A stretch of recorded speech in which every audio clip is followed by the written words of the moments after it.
Sa patuloy na gyera sa Yemen, marami sa hanay ng Houthi ang nalagas mula sa airstrike ng Saudi Arabia at Yemen Air Force. Pero kahapon ay tila nakabawi ang Houthi sa mga militar ng Yemen matapos nilang tambangan at ambusin ng mga convoy nito habang kanila ring pinaulanan ng missile strike ang mga mahahalagang istruktura ng Saudi Arabia sa Riyadh at Yanbu. Alamin ang buong detalye mamaya. At sa West Philippine Sea naman, matapos ang mga panghaharas ng China sa mga tauhan at mga barko ng Pilipinas, ang isa sa carrier strike group ng Amerika ay dumating na layong suportahan umano ang Pilipinas at hamunin ng mga pang-aangkin ng China. Kaya't para malaman ang buong detalye ay tumutok at makinig na mabuti. Sa patuloy na bakbakan sa pagitan ng Yemeni Armed Forces, Saudi Arabia kontra Houthi ay muling naglunsad ng airstrike ang Yemen laban sa Houthi at tinarget ang mga posisyon nito.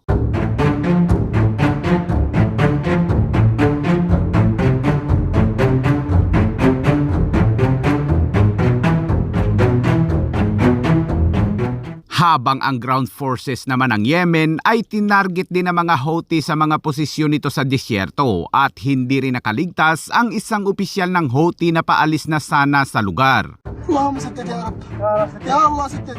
Allahumma saddid. Allah Akbar. Allah Akbar ila al-had. Allahu Akbar.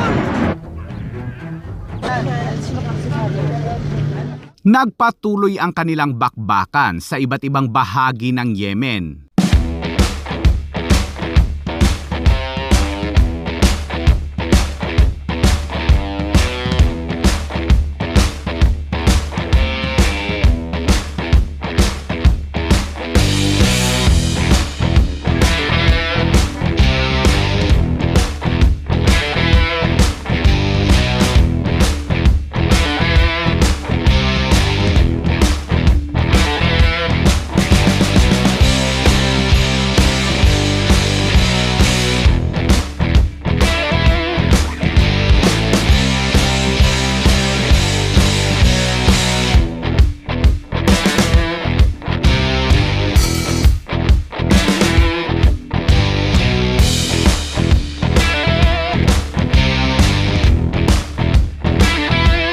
Habang patuloy naman ang mahigpit na blockade ng Houthi sa Bab al-Mandab Strait kung saan tinatarget nila ang mga cargo at oil tanker ng Saudi Arabia at upang mas maunawaan ay panoorin na mag-ikling paliwanag na ito.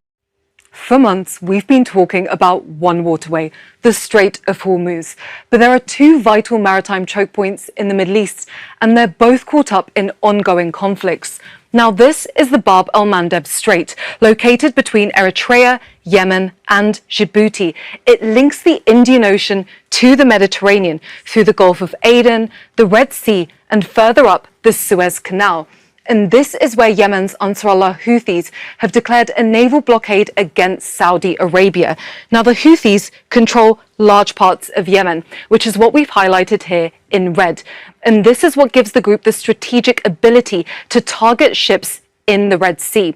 Around 10 to 12% of global maritime trade passes through the Bab al-Mandab Strait, including millions of barrels of oil every single day, which means any disruption that takes place here could threaten and cause a new surge in global energy prices. Saudi Arabia uses a variety of methods to transport its oil, including shipping terminals, export hubs, and even a cross-country pipeline that spans roughly 1,200 kilometers. But around two-thirds of its daily exports pass through Bab al-Mandab. So for ships looking for an alternative route, it would require them to take a much longer journey that's around the southern tip of Africa, which is what we're showing here. This journey adds 10 to 14 days onto it. And of course, time costs money.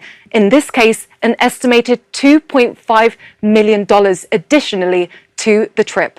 Sa ngayon ay hindi pa rin tumatawid ang ground forces ng Saudi Arabia sa Yemen pero nakahanda na ang kanilang puwersa sa buong border. Nakagaganti lamang ang Saudi sa Houthi sa pamamagitan ng mga fighter jets upang magsagawa ng airstrike na siya namang ikinagagalit ng Houthi dahil nilalabag umano ng Saudi ang kanilang airspace. Bayanon! Bayanon! Bayanon! Sadiron! Bayanon!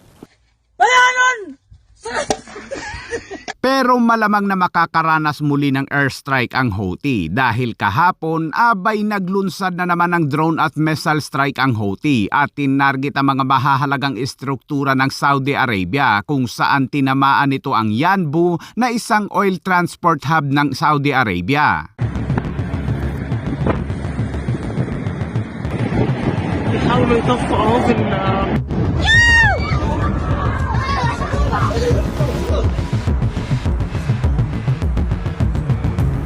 Ang nasabing oil transport hub ng Saudi Arabia na tinamaan ng Houthi ay konektado sa mga pipeline mula sa Persian Gulf na dadaan sa Riyadh bago makarating ang langis sa daungan sa Red Sea. Ibig sabihin, ang langis mula sa Strait of Hormuz ay dumadaan sa pipeline patungo sa Red Sea nang hindi na hinahakot ng mga truck. Ayon sa report ay hindi lamang umano Houthi ang tumarget sa mga mahahalagang istruktura dahil sinabi ng Saudi Arabia na ang isang drone ay nagmula umano sa Iraq at posibleng ginawa ito ng Iran proxy sa Iraq. Kasabay ng ataking yan, abay gumanti na ng Houthi sa mga Yemeni Armed Forces kung saan kanilang tinambangan at inambo sa mga convoy ng Yemeni Armed Forces.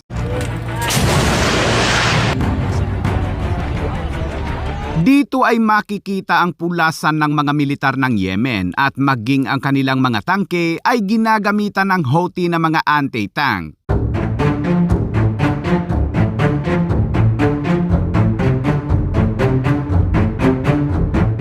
Sa mga naunang salpukan ay nanaigagad ang puwersa ng Yemeni Armed Forces dahil sa tulong na rin ng mga tribo at airstrike ng Saudi Arabia kung saan umatras ang Houthi sa ilang mga posisyon nito tulad ng Al-Jaf at marami din ang nasawi sa hanay ng Houthi kaya't kahapon ay inilibing na ng ilan sa mga nasawing Houthi.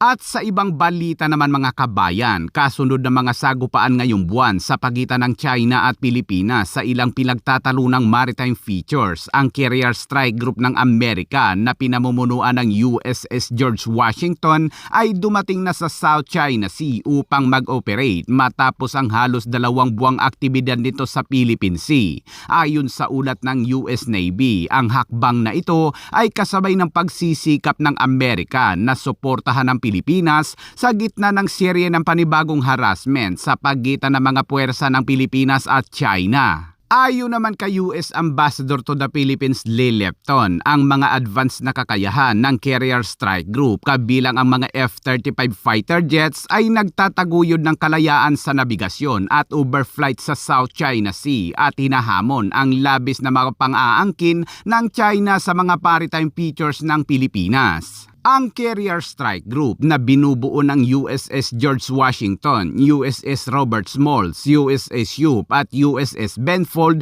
ay kasama din ang mga warship ng Japan na USS Udachi noong nakaraang Biyernes, pati na ang mga frigate ng Pilipinas at ang littoral combat ship na USS Santa Barbara para sa isang maritime cooperative activity sa West Philippine Sea.